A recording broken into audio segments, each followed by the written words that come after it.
Bonjour, c'est la Bago, artiste créateur fil étoffe. Aujourd'hui, je vous propose un cours en art textile unique.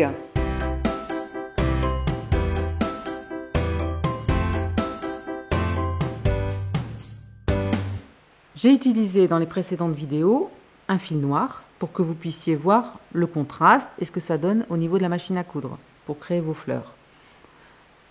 Par exemple ici, l'effet est très joli, mais vous pouvez aussi utiliser le ton sur ton.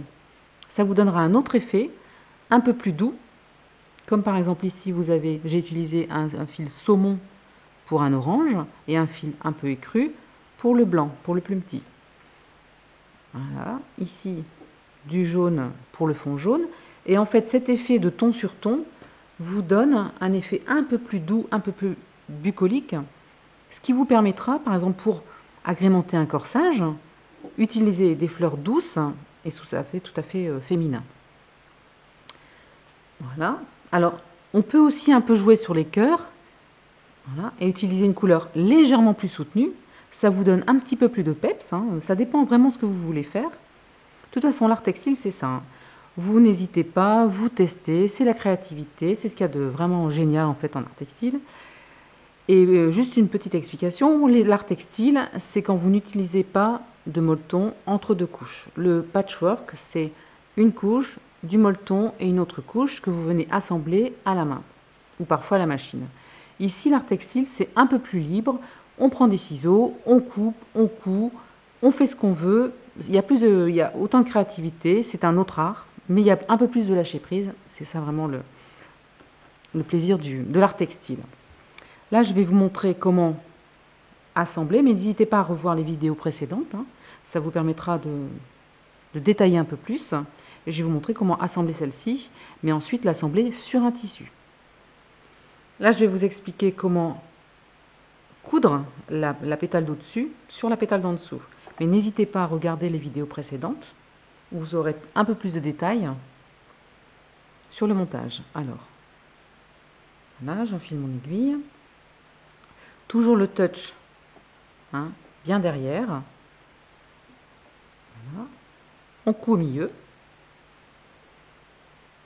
Vous obtenez ça, ça. Voilà. Et deux passages sur l'arrière, hein. Comme ça tient bien. Donc vous obtenez la fameuse fleur comme ceci. Vous mettez bien les pétales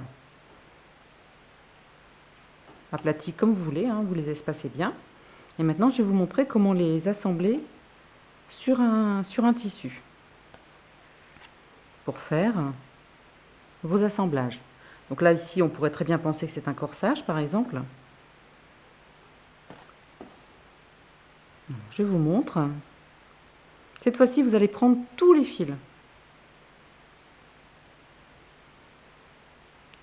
Voilà. Alors, j'utilise une aiguille avec un bout pointu et un gros chat. Ça permet de passer tous les fils en une seule fois, hein, on ne galère pas. Voilà. Alors, les fils sont de plusieurs longueurs, c'est pas gênant non plus, hein. Voilà. Ce qu'on va faire, on va d'abord décider où on la place, comme ceci par exemple. On vient piquer là où on veut la coudre, comme ceci. Voilà. Ensuite, comme tout à l'heure, on va venir passer et repasser deux fois. Une fois, deux fois.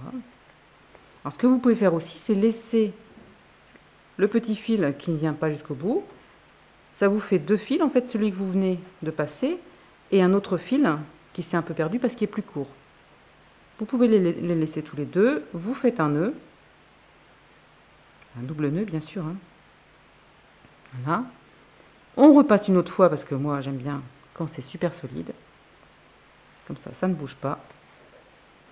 Voilà. Et on peut couper. Comme ceci. Alors vous pouvez laisser à peu près 1 cm, hein, puisque de toute façon derrière ça sera caché. Vous mettez bien en place. Et on pourra passer à l'embellissement pour ajouter des perles au milieu. Et ça vous fait votre petite fleur placée sur votre corsage. Merci d'avoir suivi ce tuto. N'hésitez pas à booster votre créativité en suivant mes autres vidéos. À bientôt!